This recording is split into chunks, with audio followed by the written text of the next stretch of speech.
ذائقہ کا معنی چکھنے والا. ذائقہ عربی میں اس کو نہیں کہتے جس کو ہم ٹیسٹ اور ذائقہ کہتے ہیں. ذائقہ اس میں فاعل ہے, جیسے قاتل قتل کرنے والا, قاتلہ قتل کرنے والی. تو ذائق چکھنے والا, ذائقہ چکھنے والی کو کہتے ہیں. بہت سے عربی الفاظ اردو میں آ کے نا ان کے مفہوم چینج ہوئے ہیں. تو کلو نفس, نفس کا لفظ عربی میں مؤنث ہے, انسانی جان کو کہتے ہیں. تو اللہ فرما رہے ہیں ہر نفس ذائقۃ الموت, موت کا ذائقہ چکھنے والا ہے.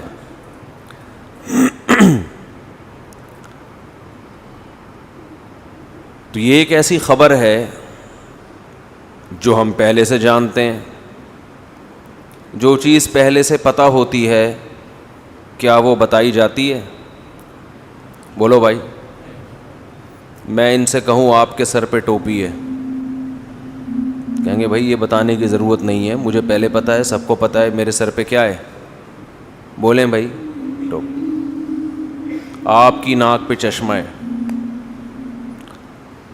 اگر میں یہ بیان شروع کر دوں وہ خبریں جو پہلے سے آپ کو معلوم ہیں, تو آپ تھوڑی دیر میں سب بھاگ جائیں گے یہاں کہ بھئی یہاں نماز پڑھنا, بیان سننا چھوڑ دو. ان کے سر پہ بال ہیں, ان کے نہیں ہیں, یہ بیٹھے ہوئے, ان کے سر پہ ٹوپی ہے, یہ سفید ہے, ان کی ناک پہ چشمہ ہے, ان کے داڑھی ہے. تو یہ خبروں کے کیا فائدہ؟ تو اللہ بھی ایک خبر دے رہے ہیں ہر نفس نے موت کا ذائقہ چکھنا ہے. تو اللہ ہی تو ہمیں پہلے سے معلوم ہے. اس نالج کی کیا ضرورت ہے یہ ہمیں بتانے کی؟ بولے نا کیا ضرورت.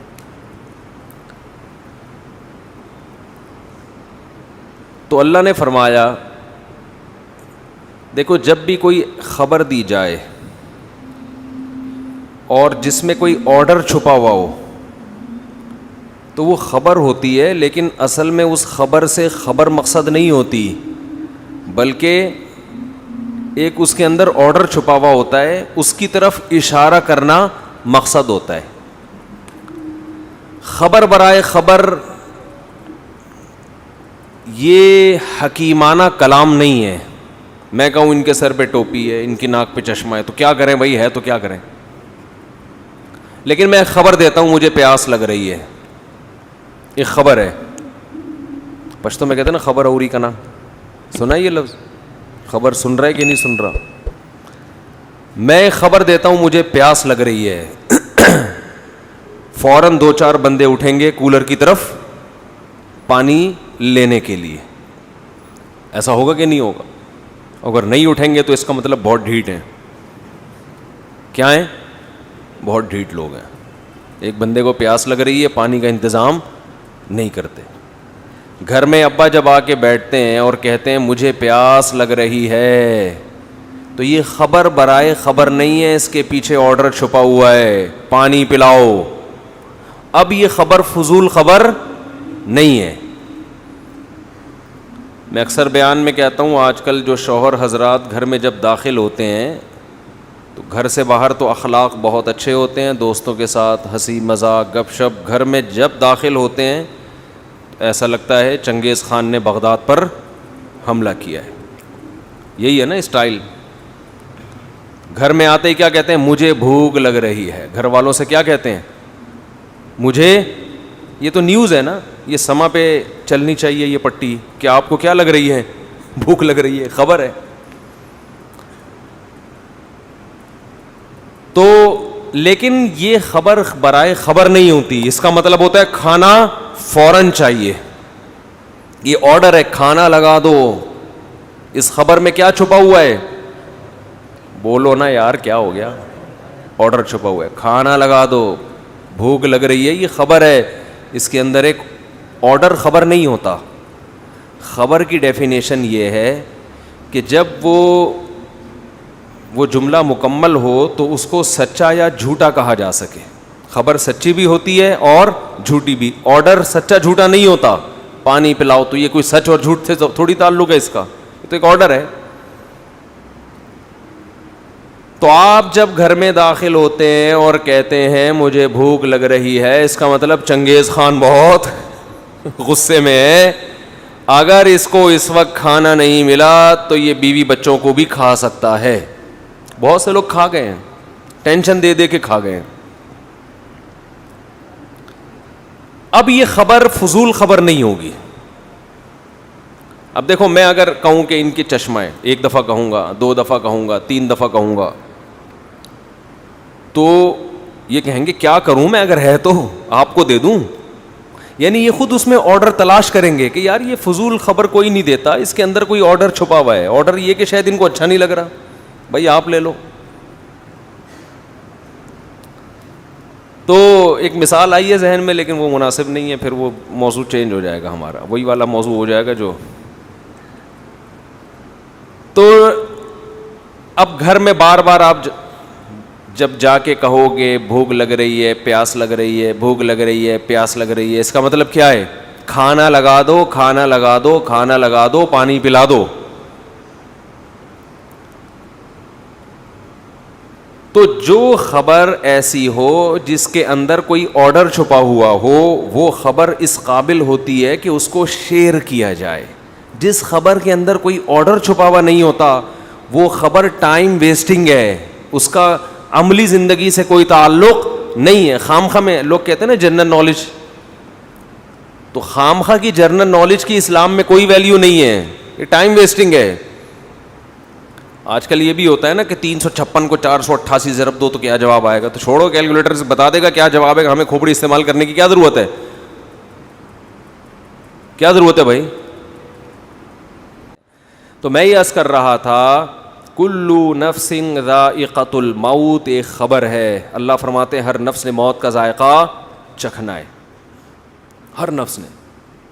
تو یہ خبر برائے خبر نہیں ہے, اس کے اندر ایک آرڈر چھپا ہوا ہے. ڈاکٹر جب آپ کو کہتا ہے کہ آپ مرنے والے ہیں تو آرڈر چھپا ہوا ہوتا ہے, صحت کا خیال کرو, بھینس کا خالص دودھ پیا کرو, ٹھیک ہے نا. حکیم جب کہہ رہا ہوتا ہے کوئی مقصد ہوتا ہے.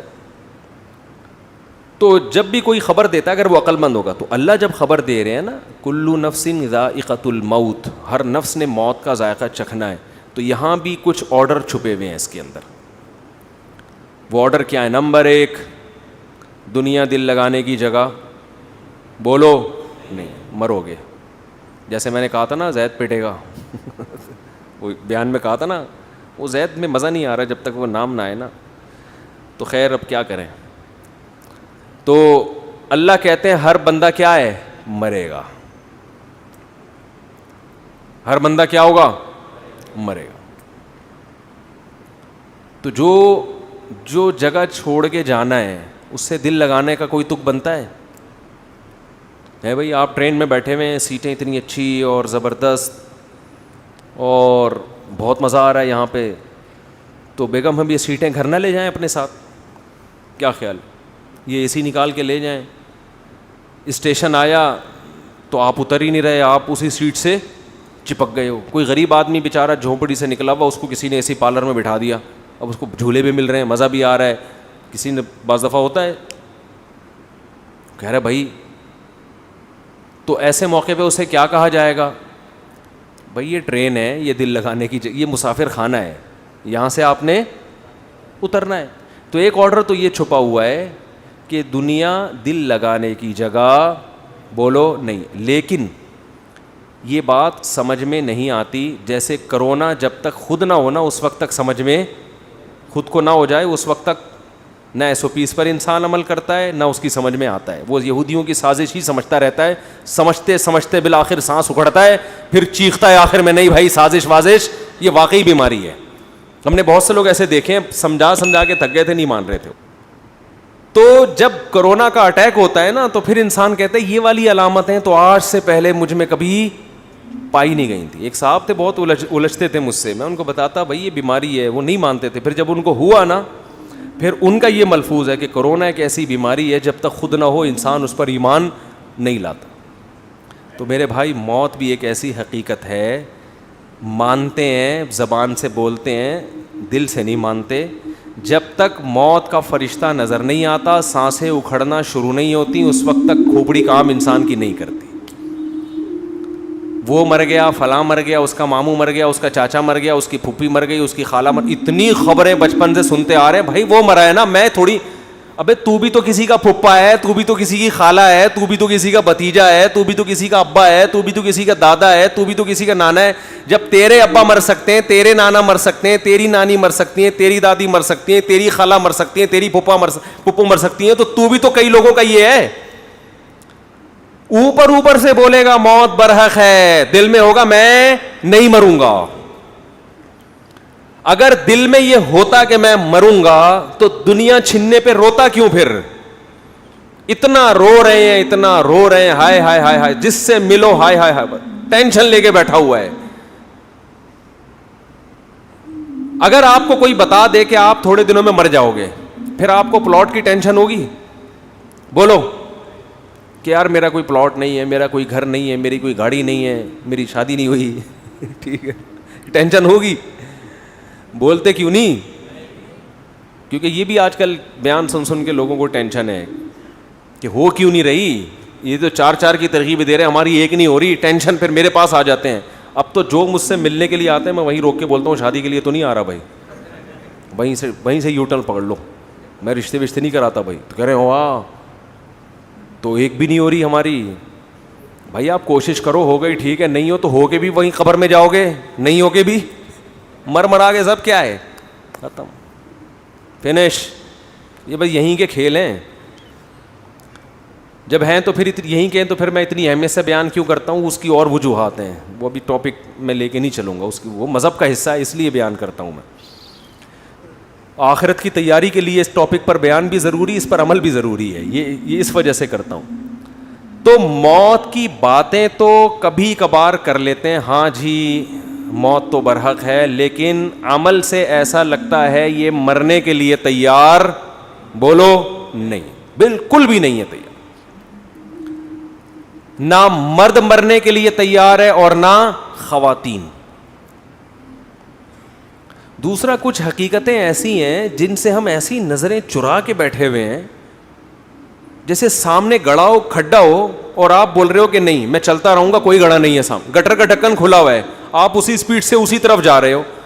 اگلا کہہ رہا ہے بھائی یہ گٹر ہے, کھلا ہوا ہے, آپ کو نظر آ رہا ہے, لیکن پھر بھی آپ کی سپیڈ کم ہونے کا نام نہیں لے رہی. ایسے ہی لوگوں کو قرآن کہتا ہے سمم بکمن عمیون, اندھے ہیں, بہرے ہیں, گونگے ہیں. قرآن جن کو اندھے بہرے اور گونگے کہہ رہے ہیں وہ سچی مچی کے اندھے بہرے گونگے تھوڑی تھے. ان کی تو نظریں 6x6 نظریں لے کے بیٹھے ہوئے تھے, کان سماعت بہت تیز تھی ان کی, سنتے بہت تھے, بولتے بہت تھے. ان کو قرآن کیا کہہ رہے ہیں؟ اندھے ہیں, بہرے ہیں اور گونگے ہیں. نہ حق بول سکتے ہیں, نہ حق سنتے ہیں, اور نہ حق دیکھتے ہیں. یہ انہی کے بارے میں کہا ہے جو موت کو مانتے ہیں لیکن عمل سے لگ رہا ہے کہ یہ تیار نہیں ہے اس کے لیے. ایسے ایسے واقعات سامنے آتے ہیں, انسان کانوں میں انگلیاں ڈال لیتے ہیں کہ بھائی یہ مت سناؤ ہمیں. یتیم کا مال کھانا, قرآن کہہ رہے آگ کے انگارے ہیں. باپ مر گیا نا, یتیم بچہ ہے, تو قرآن کیا کہہ رہے, کیا کھا رہے ہو؟ آگ کے انگارے. لوگ کھا رہے ہیں کہ نہیں کھا رہے؟ بولو نا. بہنوں کی وراثت, یتیموں کی وراثت نہیں دے رہے. دیکھو قرآن نے نا مالی معاملات پہ بہت وعیدیں بیان کی ہیں. میں نے دیکھا ہے لوگ نماز روزے میں کسی حد تک آ جاتے ہیں, پیسوں میں, کیونکہ آخرت کو بھول گئے. نماز سے دنیا نہیں جاتی نا بھائی, نماز پڑھنے سے دنیا کا کوئی نقصان نہیں ہو رہا, تھوڑا ٹائم نکال کے مجاہدہ کرنا پڑتا ہے. پیسوں کے معاملات میں آپ کی دکان بند ہوتی ہے, نماز میں تو 10 منٹ کے لیے دکان بند کرنی پڑے گی نا, کوئی بڑا نقصان تو نہیں ہے. لیکن جب آپ پیسوں کے معاملے میں کلیئر ہو کے چلو گے تو لاکھوں کروڑوں روپے سے ہاتھ دھونے پڑتے ہیں آپ کو. یہاں کے لوگ دنیا کو مسافر خانہ سمجھنا چھوڑ دیتے ہیں. پیسوں میں جو آدمی ایک نمبر ہوگا, اس سے پتا چلے گا کہ یہ دنیا کو واقعی کیا سمجھتا ہے. بولو, ارے بولو نا یار زور سے. یہ مسافر خانہ سمجھتے ہیں, عبادت سے نہیں پتا چلتا. ہم نے بڑے بڑے دنیا کی محبت کے مریض, بڑے بڑے کرپٹ لوگ دیکھے رمضان کے پورے روزے رکھتے ہوئے. ہم نے بڑے بڑے 2 نمبر 5 نمازیں پڑھتے ہوئے دیکھے, حج کرتے ہوئے دیکھے ہیں. انسان کی دینداری کا اور اس بات کا کہ یہ آخرت پر یقین رکھتا ہے، سب سے پہلے پتہ چلتا ہے کہ مالی معاملات میں کیسا ہے یہ. پیسہ دینا کسی کو بہت مشکل کام ہے، اپنا نقصان کر کے. میرے پاس صبح شام کیس آتے ہیں، وہ 1 کروڑ کھا گیا، وہ اس کے 2 کروڑ کھا گیا. جو کھایا ہوتا ہے میں اس سے بولتا ہوں دو اس کو، کہہ رہے کہاں سے دوں؟ گھر بیچ کے دو. بھائی میں کیا روڈ پہ آ جاؤں؟ میں نے کہا جن کے پاس ذاتی گھر نہیں ہے کیا روڈ پہ سو رہے ہیں وہ سارے؟ بولو نا کیا ہو گیا بھائی، کرائے پہ رہو نا. نہیں جی میں کیسے گھر بیچوں، میں نے فلاں کا 2 کروڑ دینا ہے 3 کروڑ دینا ہے، میں گھر کیوں بیچوں؟ پورے حرام خوری کے مزے اڑائے گا ہے بھائی. گھر بھی اپنا رہے، گاڑی بھی نہ بکے، سب کچھ ہو، اور پھر اضافی کوئی تکا لگ گیا تو فلاں کا قرضہ ادا کر دوں گا میں کیونکہ میرے بزنس میں لاس ہوا ہے. سمجھتے نہیں ہو میرا خیال ہے یہ ہو رہا ہے مارکیٹ میں، بزنس میں لاس ہوا، میں کہاں سے تو دے گا؟ آج کل میرے زبان پہ باپ کا لفظ چڑھا دیا بندے نے، تیرا باپ بھی دے گا ٹھیک ہے نا. مکان بیچ دے قرضہ فلاں کا. میرے چھوٹے چھوٹے بچے ہیں، میرے تو بھائی چھوٹے چھوٹے بچے بھی ہوتے ہیں، بڑے بڑے بچے بھی ہوتے ہیں. یہ تو ہمیشہ سے ہو رہے بچے، کبھی چھوٹے ہوں گے کبھی بڑے ہوں گے، کبھی منجلے ہوں گے کبھی نہیں بھی ہوں گے، کبھی ہوں گے. یہ تو دنیا کا حصہ ہے. تو کیا آسمان سے نیا نازل ہوا ہے کیا تیرے چھوٹے چھوٹے بچے ہیں؟ بچے تو پہلے چھوٹے چھوٹے ہی ہوتے ہیں، بڑے بڑے تو اچانک پیدا نہیں ہو جاتے. فضول قسم کی باتیں. مکان بیچو فلاں کا قرضہ دو، نہیں آ رہی بات میرا خیال ہے. بہن وراثت مانگ رہی ہے، بیچ اس مکان کو جس پہ تو قبضہ کر کے بیٹھا ہوا ہے 1000 گز کے بنگلے پر، بیچ کے اس کا حصہ دے. اب دے تو تڑاک پہ آ گیا ہوں میں. یہ تمیز سے سمجھانے والی باتیں ہیں ہی نہیں.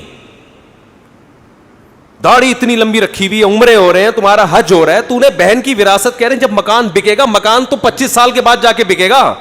اس وقت تو بہن بڈھی ہو کے مر چکی ہوگی، اس کو کیا فائدہ ہوگا اس مکان سے؟ نہیں جی ابا کا مکان ہے بیچ دیا تو ہم کہاں جائیں گے. کیا جن لوگوں نے کیا کرائے پہ، میں ابھی تک اللہ کا شکر ہے کرائے پہ رہتا ہوں، ابھی تک میرا ذاتی گھر. ہم جب 14 بچوں کے ساتھ کرائے پہ رہ سکتے ہیں تو 2 بچوں کے ساتھ وہ بھی اتنے سے اس میں تو دراز میں آ جائیں گے. اس کے لیے تو گھر کی بھی ضرورت نہیں ہے. ایک الماری خریدو اس میں رکھو اس کو. گھر تو ہے ہی نہیں آج کل. گھر تو وہ ہوتا ہے جس میں افراد ہوں. نہیں آ رہی میرا خیال ہے بات. ایسے ہی ٹھیک ہے جیسے چل رہے ہیں بھائی. گھر تھوڑی ہے یہ جو ایک آدمی کو گھر ہے اس کے لیے اتنا ٹینشن ہے یار. 2 بچوں کے لیے کیا ٹینشن ہے؟ 2 بچوں کے لیے کیا ٹینشن؟ ایک بیوی ہے 2 بچے ہیں، اس کے لیے تو اب کرائے کی بھی ضرورت نہیں ہے بھائی. تو پیسہ دو، کیا کرو؟ یہ ہے نا میرا مکان بک جائے گا، کوئی مسئلہ نہیں ہے، آپ کا مکان بک جائے گا. یہ مکان اصل نہیں ہے آپ کا. مکان اصل میں وہ قبر ہے جہاں بھی راحت اندھوری نے شعر کہا تھا نا، 2 گز صحیح لیکن میری ملکیت تو ہے. اے موت تو نے، کیا شعر ہے یار، اے موت تو نے مجھ کو زمیندار کر دیا.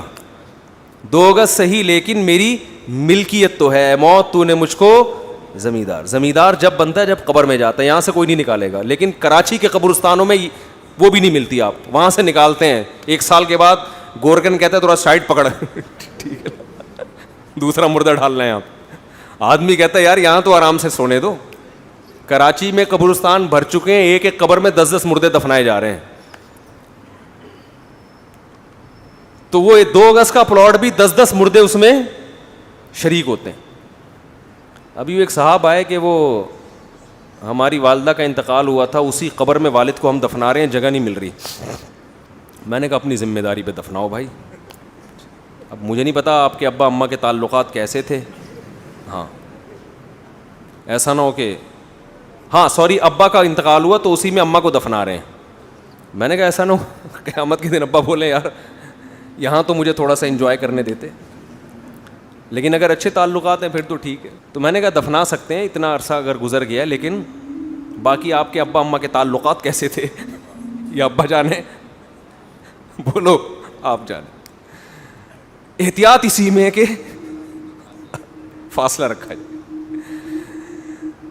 تو خیر پیسوں کے معاملے میں انسان کا پتہ چلتا ہے کہ یہ دل سے دنیا کی محبت اس کے دل میں ہے یا نہیں. پیسوں میں دل بڑا کرو، دینا سیکھو، لے لو یار لے لو، مسافر خانہ ہے مریں گے. اور اللہ کا نظام ایسا ہے جو دنیا کو مسافر خانہ سمجھ کے پیسہ لٹاتا ہے، دولت آتی بھی اسی کے پاس ہے. رزق جو ہے نا ایسے آتا ہے سینگ مار کے گھستا ہے, جیسے بیل نا, آوارہ بیل جیسے ٹکرے مار مار کے گھستا ہے نا لوگوں کے گھروں میں, ایسے رزق گھستا ہے. لیکن اللہ پہلے آزماتے ہیں کہ تو مجھ پہ اعتماد کرتا بھی ہے کہ نہیں کرتا. دینا سیکھو, کسی کا حق اپنی جیب میں مت رکھو. اور دیکھو مالی معاملات میں اللہ نے ایک اور حکم دیا ہے بہت اہم. اچھا لوگ یہ بھی دیکھ رہے ہوتے ہیں فلاں کو ضرور, میں اپنا 2 کروڑ کا مکان بیچوں گا تو فلاں کو ضرورت کیا ہے, وہ تو اتنا کھاتا پیتا آدمی ہے. او بھائی جان, جب کسی کا پیسہ آپ کے ذمے ہوتا ہے تو آپ نے دینا ہے اس کو, وہ چاہے زرداری کیوں نہ ہو, ٹھیک ہے نا. اس کو ضرورت ہے یہ نہیں, یہ نہیں ہے شریعت میں, آپ نے دینا ہے. وراثت دینی ہے. ایک بھائی کروڑ پتی, ابھی ایک ویڈیو وائرل ہوئی تھی, پتہ نہیں صحیح ہے غلط ہے, کہ وہ بہن وراثت مانگ رہی تھی, اس کو بھائیوں نے کوٹا. مجھے نہیں پتا وہ صحیح ہے, فیک بھی ہوتی ہیں چیزیں, یا بعض دفعہ کیس کچھ اور ہوتا ہے, بنا کچھ اور دیا جاتا ہے. لیکن بعض دفعہ ایسا حقیقت میں ہوتا بھی ہے. بہت سے علاقوں میں بہن وراثت نہیں مانگ سکتی, اسے پتہ ہے میرے نمازی پرہیزگار بھائیوں کو غصہ بولو آ جائے گا. دل بڑا رکھو, دو بغیر مانگے دو. یار روڈ پہ آ جاؤ, خدا کی قسم کسی کو حق دے کے انسان غریب ہو جائے, اس میں سکون زیادہ ہے. آدمی کا یار ایک پیسہ کسی کا میرے ذمے نہیں ہے, اللہ کھلائے گا, اس کا اپنا مزہ ہے. اور پھر اللہ ایسا کھلاتا ہے چھپڑ پھاڑ کے. میں اکثر ایک واقعہ سناتا ہوں نا, پہلے زمانے میں تو دینی مدارس کے پاس وسائل بہت کم ہوتے تھے, تو ہم کتابوں میں ایک واقعہ پڑھتے تھے. ایک بہت بڑے بزرگ, نام ذہن میں نہیں ہے ان کا, انہوں نے کیسے غربت میں پڑھا. طالب علم تھے, پڑھتے تھے, تو گھر میں جب کھانے کے لیے آتے تو ماں کہتی آج ہم اللہ کے مہمان ہیں, کھانا نہیں ہے. مطلب یہ اشارہ تھا کہ آج نہیں ہے. بس اللہ کے مہمان کا مطلب کچھ بھی نہیں ملے گا آج, اللہ ہی کھلائے گا, روحانی طور پر کھلائے. بچے بھی بڑے نیک ہوتے تھے, چلے جاتے. ایک دن اسی طرح گئے ہیں, اماں کچھ کھانے کو ہے, انہوں نے کہا ہاں ہے, رونے لگے. اس نے کہا اماں جب تو یہ کہتی تھی نا آج ہم اللہ کے مہمان ہیں, اس میں زیادہ مزہ تھا. اس بھوک کو کس کے لیے برداشت کیا جا رہا ہے, اللہ کے لیے, اس کا اپنا مزہ ہے. امام احمد ابن حنبل رحمہ اللہ تعالی, جو امام بخاری کے استاذ ہیں, وہ کہتے ہیں ایک آدمی شادی شدہ بچوں والا جب وہ غربت سے پریشان ہوتا ہے, اپنے بیوی بچوں کی طرف دیکھتا ہے اور اس کے پاس وسائل نہیں ہیں, اور اللہ کے سامنے گڑ گڑاتا ہے, اللہ کو اس شخص سے محبت اس عبادت گزار سے کئی گنا زیادہ ہوتی ہے جو ہر وقت مسجد میں بیٹھ کے اللہ اللہ کرتا ہے. سمجھتے نہیں ہو, ایک آدمی جو 24 گھنٹے اللہ کی عبادت کر رہا ہے, اور ایک وہ جو اللہ کی مخلوق میں لگا ہوا ہے, اور وسائل نہ ہونے کی وجہ سے اللہ سے دعائیں مانگتا ہے کہ اللہ ان کی خاطر مجھے روزی دے. جس کی آل اولاد ہو وہ تو پریشانی میں پھرتا ہے نا. کنواروں کو کیا ہے, ان کو تو گٹکے کے پیسے چاہیے بس. جو بال بچے والے لوگ ہیں ان کو ٹینشن ہوتی ہے نا, ان کو کھلانا ہے پلانا ہے. تو امام احمد کہتے ہیں شادی شدہ بال بچوں والے آدمی کو جو رزق کی ٹینشن اللہ کی طرف سے ملتی ہے, اس ٹینشن سے جو اس کے درجات بلند ہوتے ہیں, وہ عبادت گزار کے درجات عبادت سے ایسے بلند نہیں ہوتے. ایک تہجد گزار اور دن میں روزے رکھنے والے کو وہ مقام نہیں ملتا. تو اللہ پہ اعتماد, اللہ پہ توکل, اللہ کے لیے ٹینشن اٹھانا, یہ بہت بڑی عبادت ہے. یہ عبادت کیوں ہے کہ اس ٹینشن میں بھی اس کے قدم حرام کی طرف نہیں جا. نہ یہ نسل روک رہا ہے, نسل روکنا بھی جائز نہیں ہے غربت کے خوف سے کہ کھلاؤں گا کہاں سے. اس میں اللہ پہ توکل واجب ہے کہ جس اللہ نے مجھے کھلایا ان کو بھی کھلائے گا. کسی کو کم دے گا, کسی کو زیادہ دے گا, کوئی بات نہیں, اللہ کا نظام ہے. یبسط الرزق لمن یشاء ویقدر, جس کے لیے چاہتا ہے رزق کشادہ, جس کو چاہتا ہے تنگ کر دیتا ہے. جس کے کشادہ کر دیا شکر ادا کرے, تنگ کر دیا صبر کرے. بھائی اللہ کے ہاتھ میں ہے. اس بیس پہ نسل روکنے کی اجازت نہیں ہے آپ کو کہ پیسے نہیں ہیں تو بچے کیسے پالوں گا میں. لبرل لوگوں کے اصول کچھ اور ہیں زندگی گزارنے کے, اسلام کے اصول کچھ اور ہیں. اور ایک دفعہ اسلام کے اصولوں پہ آ جاؤ, نقد فائدہ ملے گا, دل کا سکون, اطمینان, غربت میں بھی سکون, شکر کی توفیق ملے گی. ہم نے اپنے بزرگوں کو دیکھا ہے انتہائی غربت میں ان کے چہروں پہ ایسے خوشی جیسے ارب پتی ہوں. یہ وہ کہتے ہیں اللہ نے تو ہمیں ہماری ضرورتوں سے کروڑہ گنا زیادہ دے دیا. کہتے ہیں ہمیں تو ضرورت ہے 2 وقت کی روٹی کی, لیکن اللہ 3 ٹائم کھلاتا ہے. ہمیں تو ضرورت ہے بس ایک چھپڑا مل جائے سر چھپانے کو, لیکن اللہ نے پورا گھر وہ یہی سوچ سوچ کے خوش ہوتے رہتے ہیں. اور ہمارے یہاں کیا ٹینشن چل رہی ہے یار, 20-50 سال کا ہو گیا اب تک اپنا گھر نہیں بنا سکا میں, اب کیا کرے گا بنا کے. بھائی تھوڑا سا ٹائم رہ گیا, نکل لے, پتلی گلی آنے والی ہے, پتلی گلی آنے والی ہے جس سے فرشتے جو نکالیں گے. نکل, 50 سال کے بعد کیا بنانا ہے یار.